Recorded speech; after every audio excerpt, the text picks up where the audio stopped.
dans le thème que nous avions étudié le vendredi, et c'est le même thème que nous allons continuer ce matin. Nous avons dit que nous devions être des témoins de Christ. Et nous avions essayé de définir qu'est-ce qu'un témoin. Nous avons dit qu'un témoin est une personne qui certifie ou qui peut certifier une chose qu'elle a vue ou entendue. Alléluia. Et nous avons dit que celui qui se dit qu'il est témoin de Jésus-Christ, qu'il est témoin de Christ, est une personne qui a vu et entendu. Mais c'est aussi une personne qui est capable de faire ce qu'elle a vu et elle a entendu. Ou bien une personne qui est capable de faire ce qui lui a été enseigné. Et nous, dans notre cas ici, nous sommes représentés comme des disciples du Maître, des disciples de Jésus-Christ. Alléluia. Gloire à Jésus. Amen. Amen.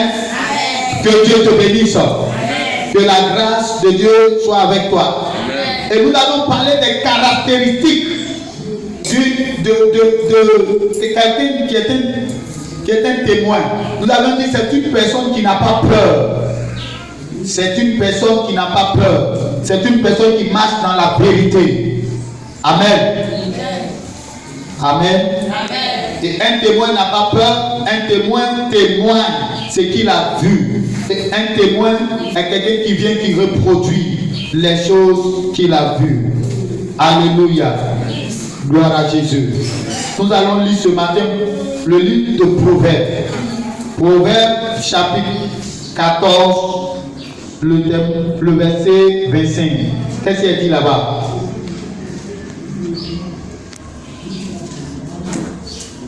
Qu'est-ce qu'il dit là-bas? Proverbe 14. Proverbe 14, le verset 25. Oui. Je lis la parole de Dieu. Le témoin véridique délivre des âmes. Le témoin véridique délivre des âmes. Mais le trompeur dit des mensonges. Le trompeur dit des mensonges. Donc ce matin, nous avions deux types de témoins. Il y a le témoin véridique, et puis il y a le bon témoin, et puis il y a le faux témoin. On dit que le témoin véridique là, il sauve les âmes. Ce matin, vous venez dans la maison de Dieu. Vous demandez que le Seigneur vous donne le Saint-Esprit. Mais si le Seigneur nous donne le Saint-Esprit, c'est pour être des témoins. Et si nous avons le Saint-Esprit, nous devions être de bons témoins. Amen. Une personne qui n'est pas un bon témoin ne peut pas être une personne qui appartient à Jésus ou bien qui est un disciple de Jésus. Alléluia. Jésus nous a dit dans le livre de Actes chapitre 1, le verset 8, il dit vous recevrez le Saint-Esprit. Le Saint-Esprit va venir sur nous. Il va venir sur vous. Et le Saint-Esprit qui viendra sur nous là, va nous permettre d'être des témoins. Mais aujourd'hui, quels sont ceux qui sont des témoins, qui sont dans la maison de Dieu et qui sont des témoins véritables de Christ? Alléluia. Si je pose la question à une personne ce matin, es-tu témoin de Christ? Que vas-tu me répondre? Et le vendredi, je vous ai dit, Jésus-Christ était un témoin oculaire du Père. Et c'est pourquoi Jésus disait, si tu m'as vu, tu as vu le Père. Et Jésus a dit que c'est ce qu'il voit faire le Père, c'est ce qu'il fait. Et le Père a eu confiance en Jésus, c'est pourquoi le Père a envoyé Jésus sur la terre. Et la Bible dit que quand Jésus était sur la terre, si tu le regardes, tu as vu le Père. Si tu regardes Jésus, tu as vu le Père. Maintenant ce matin, si on te regarde ce matin, est-ce qu'on a vu Jésus? De toi à moi, si nous voulons être des personnes qui sont des personnes honnêtes, quand on te regarde, est-ce qu'on a vu Jésus? Non. Parce que la Bible dit que Jésus était un homme d'amour, était un homme qui manifestait l'amour. Jésus était un homme qui manifestait l'amour. C'était un homme qui marchait dans la sanctification. Il était un homme qui marchait dans la pureté. La Bible dit qu'il n'y avait pas eu de fraude en lui. Malgré les provocations, malgré les tentations, malgré tout ce qui s'est passé, il a rencontré Satan face à face. La Bible dit qu'il n'a pas succombé. La Bible dit que le diable s'est présenté plusieurs fois au Seigneur en lui proposant des choses. La Bible dit qu'il n'a pas succombé parce qu'il était le témoin oculaire du Père. Il dit celui qui m'a vu a vu le Père. Personne ne connaît le Père si ce n'est le Fils. Et personne ne connaît le Père si ce n'est le Père qui le présente. Et la Bible dit que le Père a rendu témoignage de son Fils. Il a dit car Dieu a tant aimé le monde qu'il a envoyé son Fils dans le monde pour qu'il sauve le monde. Et Jésus, avant de s'en aller, va dire aux disciples, il va leur dire, allez par tout le monde, parce que tout pouvoir m'a été donné dans les cieux, et sur la terre, et même sous la terre. Allez par tout le monde, faites de toutes les nations des disciples, et enseignez-leur ce que je vous ai enseigné. Faites des disciples. Jésus était le disciple du Père. Et la Bible dit que Jésus a représenté le Père dignement. Ce matin, es-tu réellement disciple de Jésus? Parce que Jésus va venir chercher des disciples. Jésus ne va pas venir chercher des gens qui se disent qu'ils sont enfants de Dieu mais qui ne sont pas des disciples. Jésus viendra chercher des disciples. Il dit enseignez-leur ce que je vous ai enseigné. Il dit quiconque va croire en moi.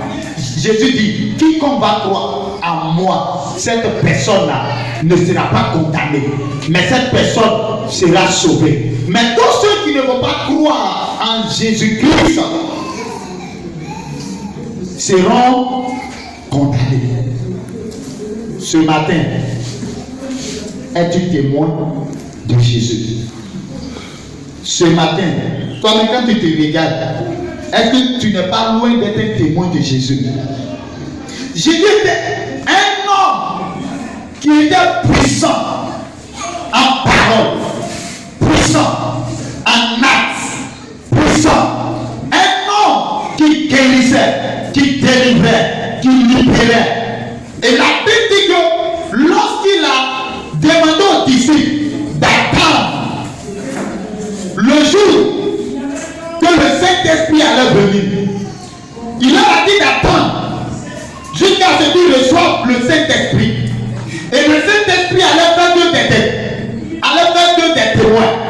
Lorsque le Saint-Esprit est descendu sur eux, la Bible dit le premier jour, Pierre se leva avec les 12. Il a parlé. 3000 personnes se sont converties. Ce matin, tu as parlé. Combien de personnes se sont converties? Es-tu un témoin? Es-tu ce matin un vrai témoin? Alléluia. Gloire à Jésus. Tu vas prendre ta Bible.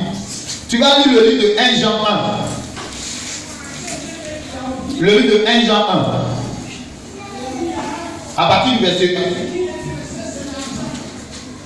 1. À partir du verset 1.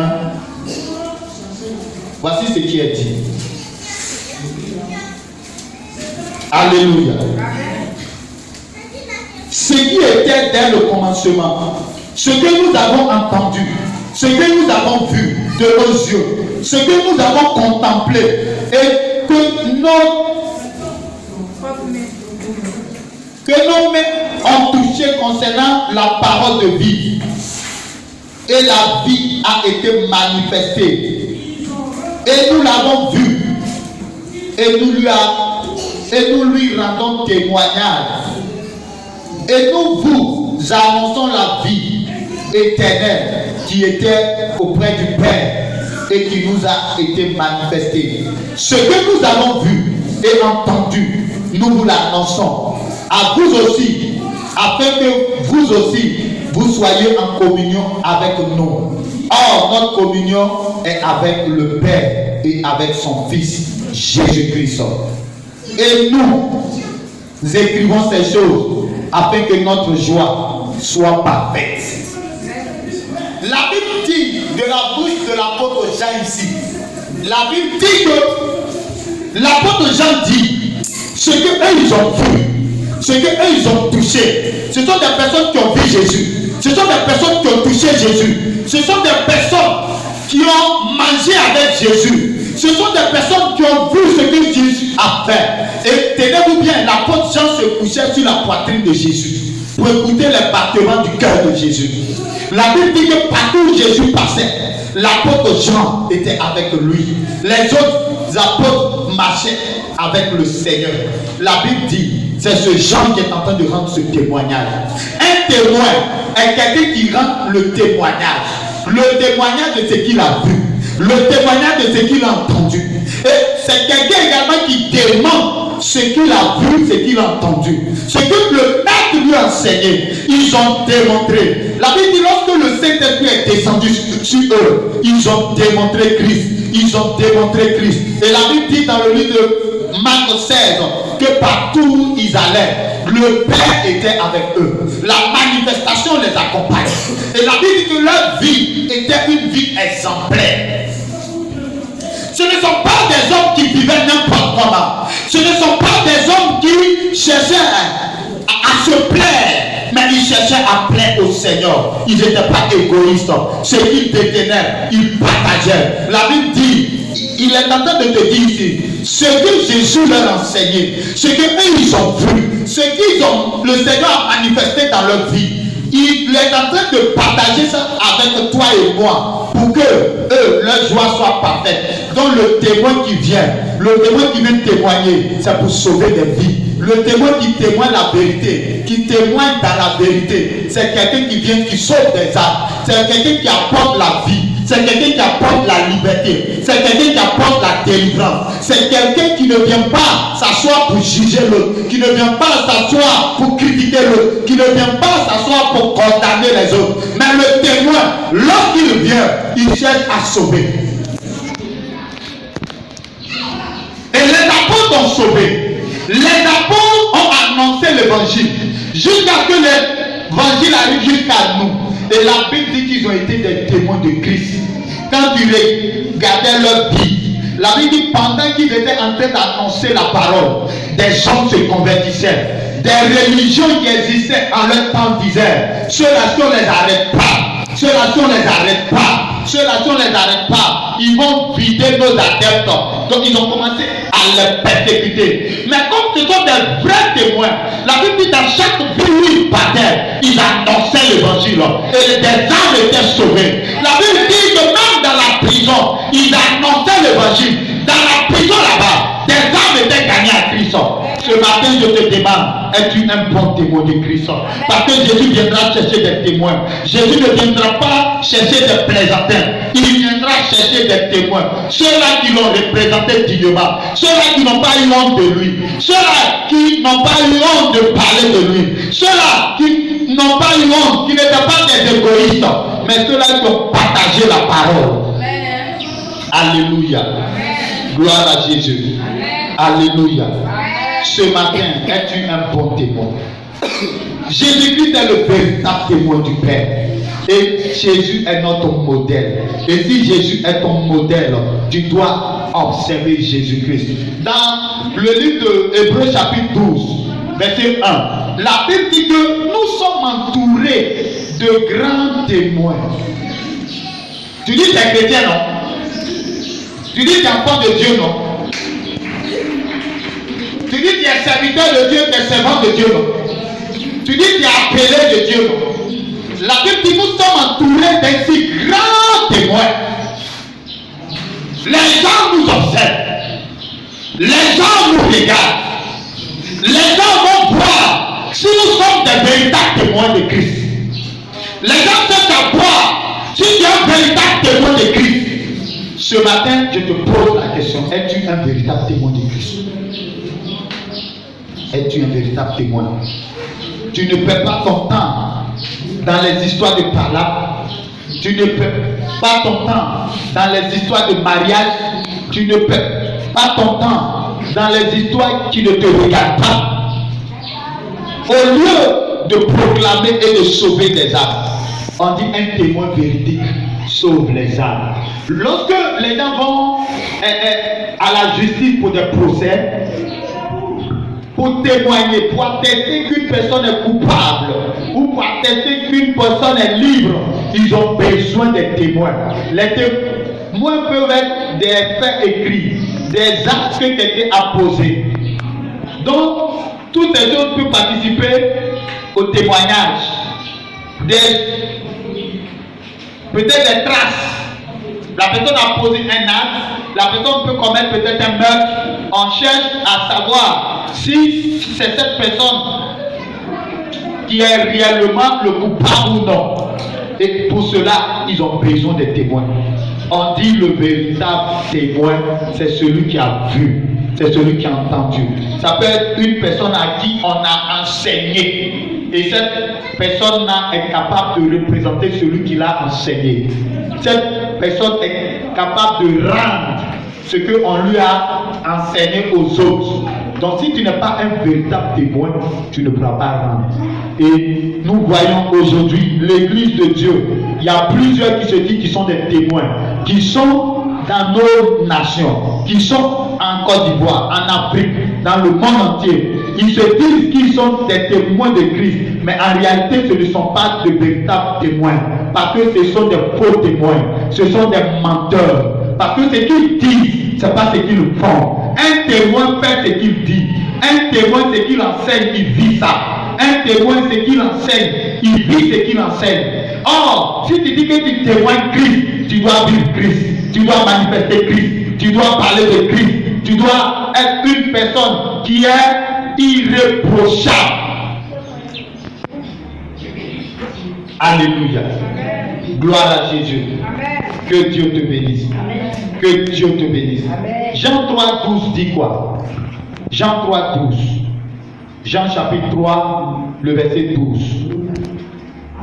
Quelqu'un me prend Jean 5,36. Jean 3,12. Voici ce qui est écrit. La parole dit: si vous ne croyez pas quand je vous ai parlé des choses terrestres, comment croirez-vous quand je vous parlerai des choses célestes? Personne n'est monté au ciel si ce n'est celui qui est descendu du ciel, le Fils de l'homme qui est dans le ciel. Donc, le Seigneur est en train de te dire, si tu ne crois pas aux choses de la terre qui t'enseignent, les choses qui t'enseignent, et qu'il va te parler des choses célestes maintenant, comment tu peux comprendre? Il prend même des exemples de la terre, tu ne comprends pas.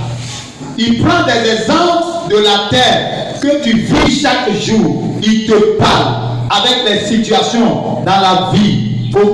Voici, oh mon fils, ma fille, voici comment tu dois vivre. Voici comment tu dois marcher. Tu dois me servir. Tu dois faire ceci. Il te parle avec les événements autour de toi. Tu ne comprends pas. Et quand il va te parler des choses célestes, mais là, ça sera grave.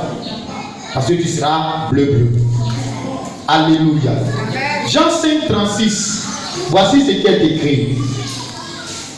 La parole dit: moi j'ai un témoignage plus grand que celui de Jean, car les œuvres que le Père m'a donné d'accomplir, ces œuvres même que je fais, témoignent de moi que c'est le Père qui m'a envoyé.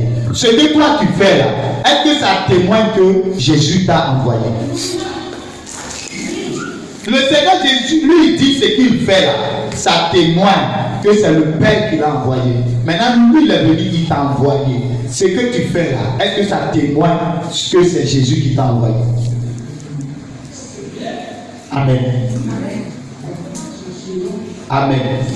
Quand tu dis que tu es témoin, tu dois être une personne crédible. Et cela se voit dans le livre d'Ésaïe, chapitre 8, verset 2. Quand tu dis que tu es un témoin de Christ, tu dois être caractérisé par l'humilité et l'obéissance. 2 Corinthiens 4, verset 5. Quand tu dis que tu es témoin de Dieu, tu dois être caractérisé. Un témoin fidèle est caractérisé par la fidélité. Proverbe 14, verset 5. On va lire Proverbe 14, verset 5. Alléluia. Gloire à Jésus. Proverbe chapitre 14, verset 5. Si quelqu'un a trouvé la version bénie. Si personne n'a trouvé, je lis. Proverbe 14, verset 5. Il dit: un témoin fidèle ne ment pas. Un témoin fidèle ne ment pas. Maintenant, soulevez la tête tous ceux, puis regardez-moi ici. Quand tu sors, et puis tu dis que tu annonces l'évangile, maintenant quand tu retournes chez toi, ta manière de vivre avec l'évangile que tu viens d'annoncer, est-ce que c'est la même chose? Si ce n'est pas la même chose, c'est que tu es un menteur.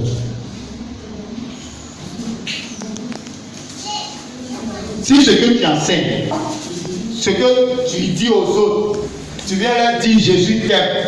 En tout cas, Jésus a transformé ma vie. En tout cas, voici ce que le Seigneur a fait dans ma vie. Et que tu arrives à la maison, ce qui est sorti de ta bouche, tu vis le contraire, c'est que tu es un menteur. Et les menteurs n'hériteront pas le royaume de Dieu.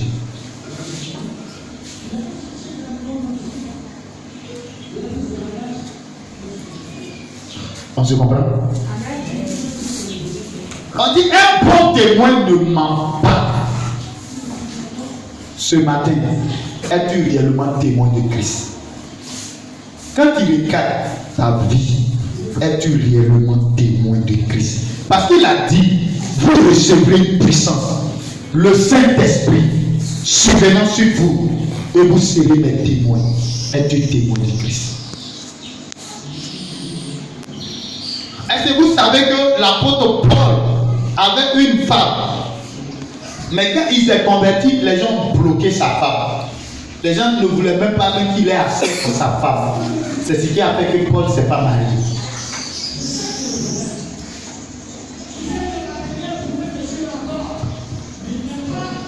Tu ne mets pas les choses de ce monde au devant de ton titre de témoin de Christ. Alléluia. Es-tu un bon témoin?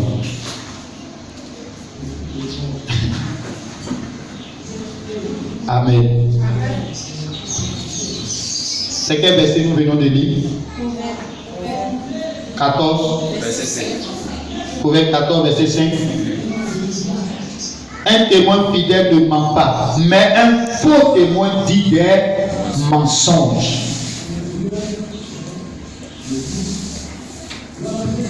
Qui dit des mensonges? Parce que ce que tu dis et qui n'est pas ce que tu fais, ça veut dire que tu es un menteur ou une menteuse.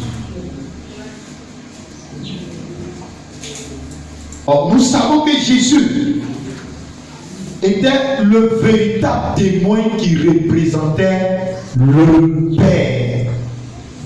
Il était véritable témoin. Alléluia. Gloire à Jésus. Amen. Que Dieu te bénisse.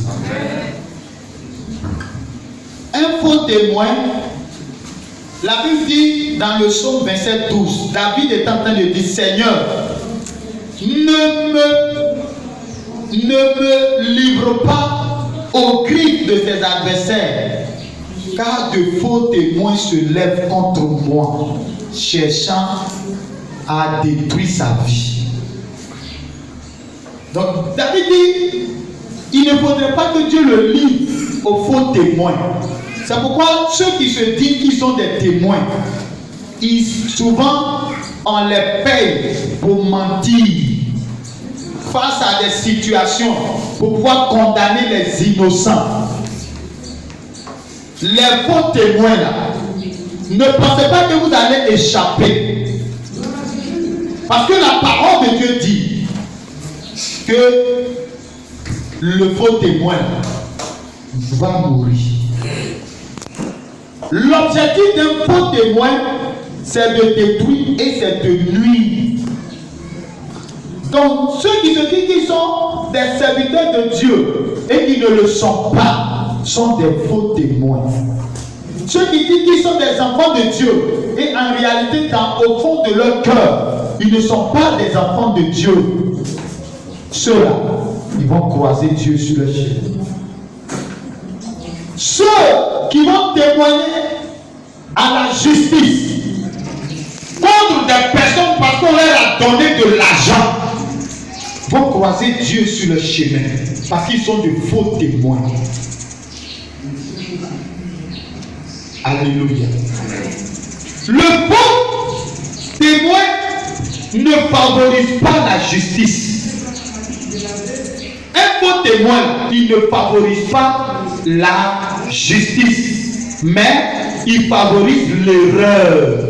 Et cela se voit dans Proverbe 12, 17 et puis dans Psaume 35, 11. Donc le faux témoin là, il ne favorise pas la justice. En réalité, si tu es enfant de Dieu et que tu arrives dans une maison et que dans cette maison là, il y a le mal, tu dois être une personne qui vient établir la justice. Alléluia. Amen. Que Dieu te bénisse. Amen. Un faux témoin dit des mensonges. Proverbe 14, 5. Un faux témoin trompe les autres. Proverbe 14, 25. Quelles sont les conséquences prévues pour un faux témoin? Quelles sont les conséquences prévues pour un faux témoin? Voici ce que la Bible dit. Proverbe 19, verset 5 et le verset 9. La Bible dit que le faux témoin sera puni. Proverbe 19, 5. Nous avons lu 5. Le faux témoin ne restera pas impuni. Et celui qui dit des mensonges n'échappera pas. Celui qui dit des mensonges n'échappera pas et le faux témoin sera puni. Voici ce que la Bible dit. Le faux témoin se moque des lois. C'est une personne qui ne vaut rien. Donc quand tu es un faux témoin, tu te moques des lois qui sont établies. Et si tu te moques des lois établies, et d'autres même se moquent des lois même du pays. Et d'autres vont plus loin, se moquent même de la parole de Dieu. Et Dieu dit, le faux témoin sera puni. Alléluia. Gloire à Jésus. Le faux témoin fait du mal par ses paroles. Tu sais que la personne là est innocente. Mais tu viens, tu dis, c'est lui qui est coupable, alors qu'il n'est pas coupable.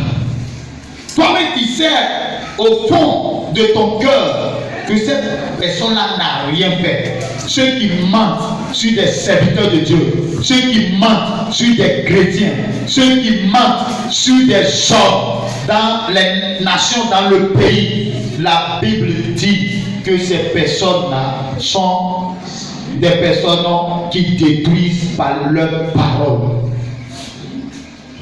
Et si tu détruis par ta parole, tu vas croiser Dieu sur ton chemin parce que tu ne resteras pas impuni.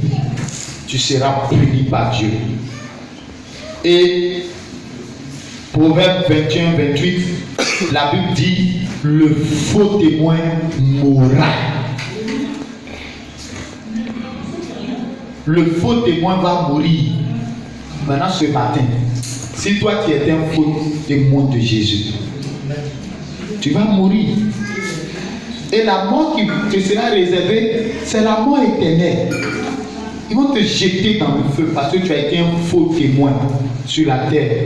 Il y a des personnes aux yeux des hommes, ils font comme s'ils sont bons. Il y a des sorciers, sorcières aux yeux des hommes, ils font tout comme si ce sont des bonnes personnes. Ils cherchent à se rapprocher de toi pour te détruire. Mais tu es un faux témoin. Tu es un faux témoin. Comment tu peux comprendre quelqu'un qui dit qu'il apprend de Dieu peut rentrer dans une église et puis l'homme de Dieu peut lui faire confiance. Maintenant, l'homme de Dieu peut lui dire faut m'envoyer de l'eau et il empoisonne l'eau, il s'en va donner. Ça c'est quel genre de témoin ça? C'est un faux témoin. C'est un destructeur. C'est un agent du diable. C'est un agent de Satan. C'est un sorcier. Et Dieu dit, le faux témoin ne restera pas impuni, il sera puni. La preuve, Judas Iscariot était un disciple. Mais comme c'était un faux témoin, il a annoncé l'évangile aussi, non? Quand ils sont partis et puis ils sont revenus, il a chassé les démons.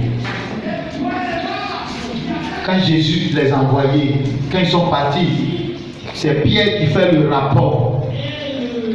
Il dit, maître, quand on est parti, les démons nous étaient soumis. Maintenant, qu'est-ce qui va pousser Jésus à dire, ne vous réjouissez pas de ce que les démons vous sont soumis, mais réjouissez-vous de ce que votre nom est écrit dans le livre de vie. Parce qu'il savait qu'il y avait des personnes parmi qui étaient des faux témoins. Donc si tu ne cherches pas à ce que ton nom demeure écrit dans le livre de vie, tu seras jeté dans le feu.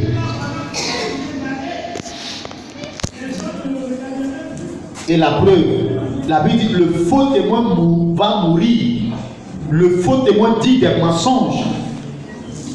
Quand Judas est parti voir les principaux sacrificateurs, qu'est-ce qu'il a dit là-bas? Jusqu'à ce qu'on puisse lui donner 33 cycles d'argent. Maintenant, l'argent est t'ont donné, va dépenser, tu te retournes, tu t'as versé ça à leur pied. Alléluia. Ce matin, tu dois être un bon témoin de Christ. Tu dois témoigner Christ dans la vérité. Si tu dis tu es un témoin de Christ et que tu vis mal, tu as les copines à gauche, les copains à gauche, ainsi de suite. Tu vis mal, même dans ton travail, tu trompes les gens, tu voles l'argent des gens. Alors que le témoin doit être une personne exemplaire, doit être une personne qui marche dans la sincérité, dans la vérité, sans fraude. Si tu fraudes, laisse-moi te dire, la Bible dit que tu vas mourir. Et la mort dont Dieu parle, tu peux mourir même physiquement dans ton mensonge. Parce que si les gens ont appris que ce que tu as dit n'est pas vrai et que tu les as fait condamner, tu connais la vengeance des hommes. Si seulement s'il est sorti de la prison, toi tu ne vas pas échapper. Tu vas comprendre que mentir, c'est pas bon. Alléluia. Gloire à Jésus.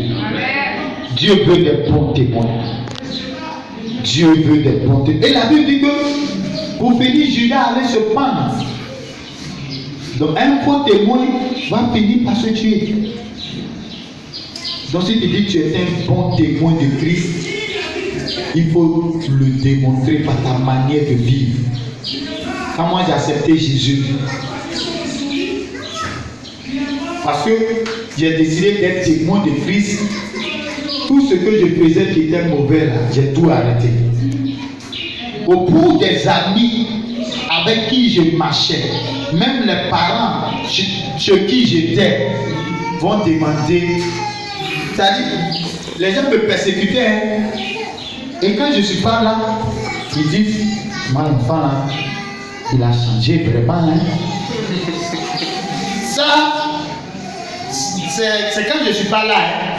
Mais devant moi là, les paroles qui vont me dire, paroles là, même si tu te laves, tu n'as pas de problème.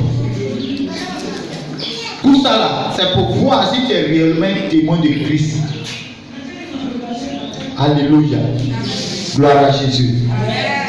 Et des amis sont venus vers moi. Comment tu as fait? La chose où tous sont pesés ensemble. Comment tu as fait? Et puis tu es sorti dedans. J'ai dit c'est Jésus. C'est ton témoignage ce matin. Tu es sûr que si ceux qui te connaissent avant, s'ils te regardent aujourd'hui, ils vont voir qu'il y a un changement dans ta vie. Est-ce qu'ils vont voir que tu as changé? C'est pas les mêmes vies d'impureté là que tu vis, les mêmes vies de mensonges, les mêmes vies de critiques, les mêmes vies de colère, les mêmes vies d'irritation. C'est pas les mêmes vies des péchés de la chair là que tu continues de commettre. Es-tu un bon témoin ce matin? Parce que Jésus a besoin de bons témoins. N'es-tu pas une personne égoïste? Tu as la vérité de Jésus dans ta main et puis tu la gardes pour toi seul. Si les apôtres n'avaient pas partagé, n'avaient même pas écrit ces choses-là, tu allais recevoir ça. Si les prophètes qui ont écrit hier n'avaient pas écrit, tu allais entendre l'évangile. Maintenant, pourquoi toi tu refuses d'annoncer l'évangile aux autres?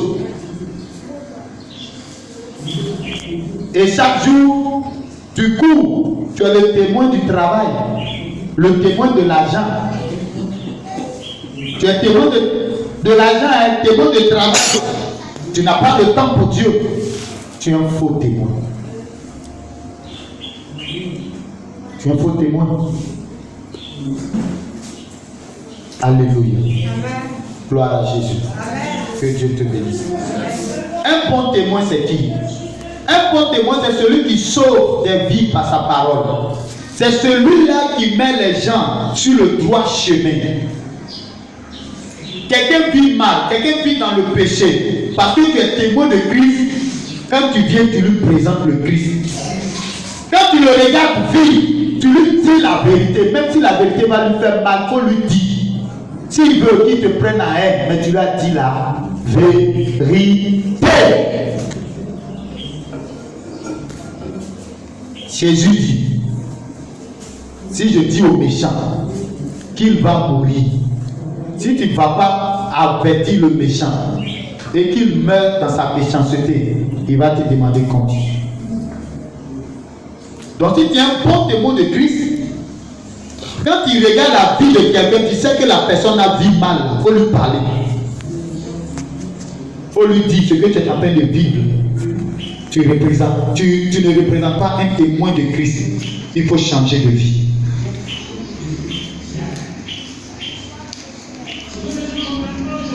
Alléluia. 1 Jean, chapitre 5, verset 9 à 12. Votre musique.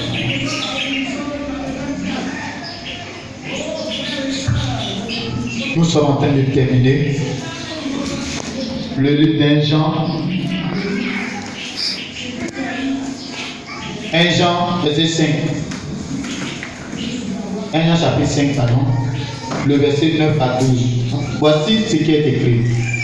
Si nous recevons le témoignage des hommes, le témoignage de Dieu est plus grand, car le témoignage de Dieu consiste en ce qu'il a rendu témoignage à son Fils. Celui qui croit au Fils de Dieu a ce témoignage en lui-même. Celui qui ne croit pas Dieu le fait menteur, puisqu'il ne croit pas au témoignage que Dieu a rendu à son Fils.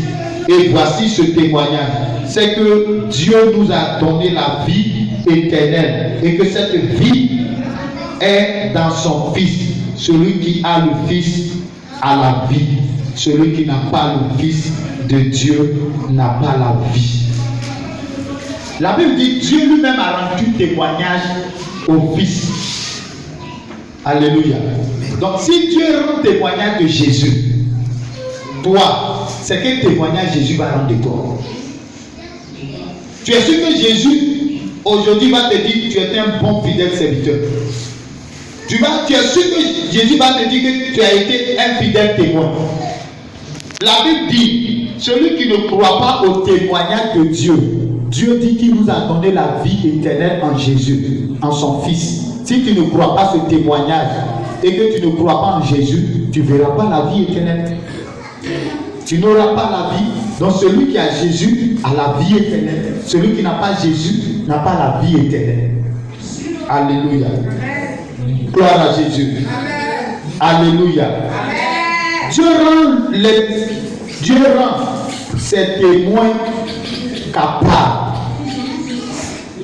Donc, le dernier point que nous traitons, c'est que Dieu rend ses témoins capables. Et cela se voit dans le livre de Actes, chapitre 1, verset 8. Il dit, vous allez recevoir une puissance. Le Saint-Esprit qui va venir sur vous, il va faire de vous des témoins. Et le Saint-Esprit qui vient, c'est pour te rendre capable de témoigner de Jésus. C'est pour te rendre capable de changer de vie. Donc, si ce matin, tu n'as pas encore reçu le Saint-Esprit, tu vas le recevoir. Et il faut que ta vie change. Parce que le Saint-Esprit rend capable. La Bible dit que Jésus passait de lieu en lieu. Il guérissait les malades. Il prêchait l'évangile. Les âmes étaient sauvées. Les vies étaient délivrées. Quand il est parti, les disciples ont fait de même. Les âmes étaient sauvées. Les vies étaient délivrées. Alléluia. Gloire à Jésus. Gloire au Seigneur. C'est pourquoi ce matin, je déclare que les cieux s'ouvrent au nom de Jésus-Christ sur ta vie. Je déclare que la grâce de Dieu se lève au nom de Jésus-Christ. Que le Saint-Esprit descende sur ta vie ce matin pour te rendre capable de sauver des âmes, capable d'être un bon témoin, capable d'être quelqu'un qui représente le Christ dignement ce matin. Alléluia. Que les hommes, en te regardant, disent que tu es un bon témoin. C'est-à-dire en te regardant simplement qu'ils se convertissent. On rend le témoignage d'un homme, d'un serviteur de Dieu qui s'appelle Charles Finney. On dit cet homme, tellement il était rempli de l'Esprit de Dieu, quand il est quelque part, il n'a pas besoin même d'ouvrir la bouche. Dès que tu le regardes, tu commences à pleurer sur ton péché et à te repentir. Ceux-là, on dit que ce sont des témoins de Christ. Parce que quand si tu le vois, tu as vu Jésus. Et tu dois arriver à ce niveau. Si tu n'es pas encore à ce niveau, tu dois ce matin recevoir la puissance et arriver à ce niveau. Alléluia. Le Saint-Esprit rend capable. Dieu rend capable. Dieu ne peut pas t'envoyer sans tes capacités. Dieu ne peut pas t'envoyer sans te remplir. Dieu ne peut pas t'envoyer sans que ta vie ne change. Aujourd'hui, je suis fier de ma vie. Parce que hier, je m'asseyais. Je pouvais m'asseoir devant des pots de bandits. Je vais boire jusqu'à ça va finir dedans. Je pouvais m'asseoir devant des bouteilles de liqueur. Je vais boire, ça va finir dedans. Mais quand Jésus a touché ma vie et que j'ai décidé de lui d'être son témoin, ma vie a changé. Quand Jésus m'a parlé, le jour où j'ai accepté Jésus et que j'ai commencé à prier, j'étais allé à une veillée. Quand j'étais de retour, il y a un ami qui est venu avec un médicament. Il dit un médicament de palu, comme un bandit dedans. Il a mis bandit dedans, il a déposé au soleil. Dès que j'ai goûté, j'entends la voix du Saint-Esprit qui me dit, tu pouvais mettre du tonique dedans ou tu pouvais mettre de l'eau dedans pour boire. Que la boisson n'est pas bonne. La boisson est interdite. Amen. Mais il y a d'autres qui sont là. Quand le Seigneur leur parle, il dit, Seigneur, laisse-moi, je vais boire un peu. Non, que la Bible même a mentionné, ne vous élivrez pas. Ça veut dire qu'on peut boire un peu. Dieu, ce que Dieu n'aime pas, c'est de ne pas se saouler. Tu es dans le péché.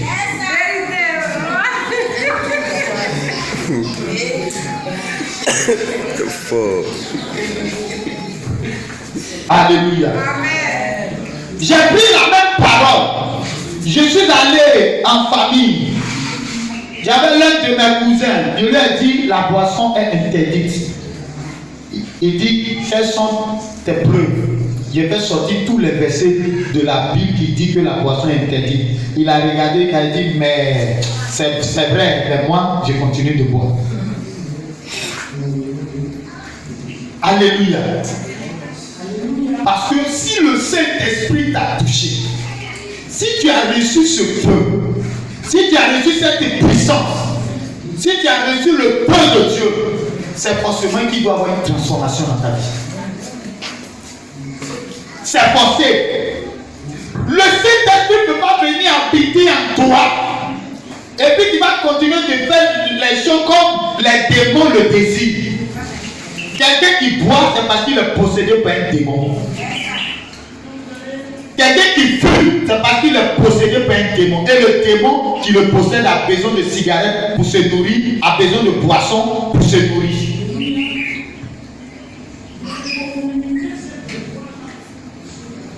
Regardez les fous. Tous les fous fument.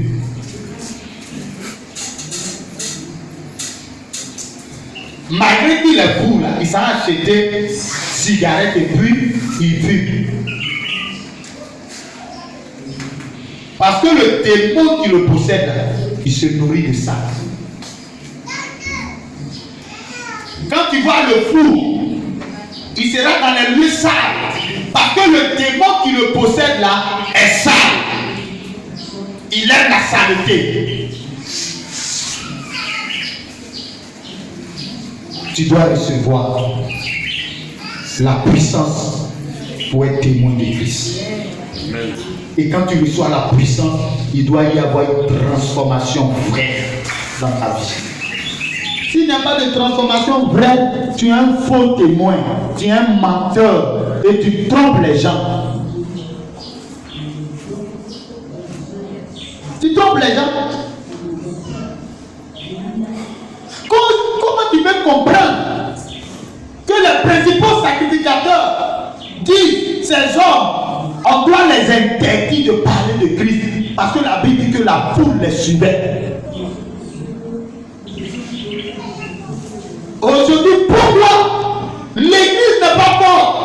Parce que les enfants, ceux qui sont à l'intérieur, sont des inconvertis. Ils sont des inconvertis. Ils sont dans l'église, mais ils sont des inconvertis. Quand ils sortent, c'est les mêmes choses que les païens font là. C'est les mêmes choses qu'ils font. Donc tu es un inconverti. C'est grave. Dieu a besoin des témoins. Dieu a besoin des témoins. Et de véritables témoins. De véritables témoins.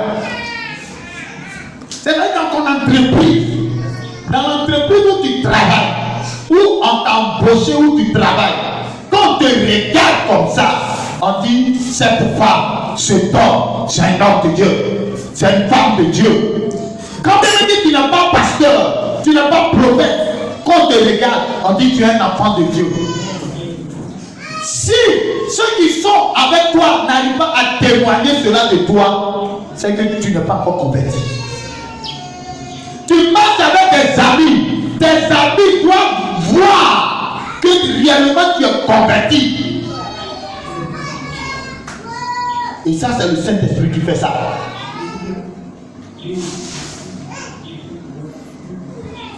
C'est l'Esprit de Dieu qui fait ça. Quand je me suis converti nouvellement, il y avait des amis avec qui je marchais. J'avais mes heures de prière. Si tu es venu à mon heure de prière, il te dit tu m'attends, hein, je vais prier. Donc il attend jusqu'à quand il voit que je ne finis pas, il s'en va chez lui à la maison. Si je finis, je le trouve là. Ah mais tu ne m'as pas attendu? Il dit non, mais quand je l'invite à l'église, il dit il n'est pas encore prêt. Il dit là, Jésus, on est ensemble. Tu vois, il y a une transformation. Et ça fait que pour finir, ces personnes-là se sont retirées de moi parce que la vie que je mène là, ça ne les arrange pas. Ça ne les arrange pas. Est-ce que ce matin, c'est ta vie ce matin? Tu es sûr que c'est ta vie ce matin? Et maintenant, quand on va dans les... On allait pour aller cabosser. Il y a un monsieur qui est tombé. Les autres, ils disent qu'ils vont à l'église. D'après eux, ils ont des églises et ils défendent même leur église. Mais leur frère est tombé. Ils savent que ça, il ne peut pas à l'église. Pourtant, c'est chaque jour qu'ils ont des chapelets en main, ils vont à l'église. Il faut prier maintenant. Attends, il faut prier. Et dit, mais tu es chrétien aussi, non? Prie. C'est ce qu'on voit, c'est là on voit la différence entre celui qui sait Dieu, celui qui est chrétien et puis celui qui n'est pas chrétien. Et quand je commence à prier le Seigneur, la personne se lève. L'esprit de moi l'a frappé, il doit mourir, mais je prie, le démon me quitte, et puis la personne se lève. C'est la différence entre ceux qui ont Jésus et puis ceux qui font la religion. La différence, parce que Jésus c'est la vie. Jésus là, c'est pas la mort. Jésus il est vivant. Ce matin, que le Saint-Esprit vienne sur toi afin que tu sois témoin de Christ. Que le Saint-Esprit vienne sur toi afin qu'il y ait une transformation vraie dans ta vie. Que le Saint-Esprit vienne sur toi afin que partout où tu vas passer, que les gens sachent que tu es enfant de Dieu. Il y a des personnes qui, tellement que j'ai évangélisé, quand je suis venu, ils n'ont pas accepté Jésus sur place. Quand je suis venu sur Abidjan, mon portable sonne, ton Jésus qui a parlé de lui jusqu'à là, on l'a accepté maintenant. Tu dois être témoin. Moi, j'étais dans une vie. J'étais assombri. Tellement je faisais du bien aux gens. Le jour où je voulais venir, les gens disent non, il ne faut pas partir. Je dis non, moi ma mission est finie ici. Ma mission est finie ici. Je ne fréquente plus ici, je m'en vais quelque part d'autre. Quand tu regardes, est-ce que Dieu peut compter sur toi? Les gens me supplient pardon, il ne faut pas partir. Parce que Dieu m'a utilisé à leur faire du bien. C'est ce qu'on dit de toi. C'est ce qu'on dit de toi. Tu as l'évangile, tu n'es pas capable de bien vivre toi-même. C'est-à-dire changer de vie et puis de proclamer l'évangile. On dit celui qui est témoin véridique est une personne qui sauve les âmes. Toi, tu as sauvé combien d'âmes? Et il ne faut pas oublier que c'est la commission que Jésus a donnée, toi et moi. Il dit d'aller par tout le monde, de faire de toutes les nations des disciples. Tu as fait combien de disciples? Toi-même là, pour que tu viennes dans la présence de Dieu là, si les gens n'ont pas rendu visite, même tu ne viens pas. On va se tenir debout.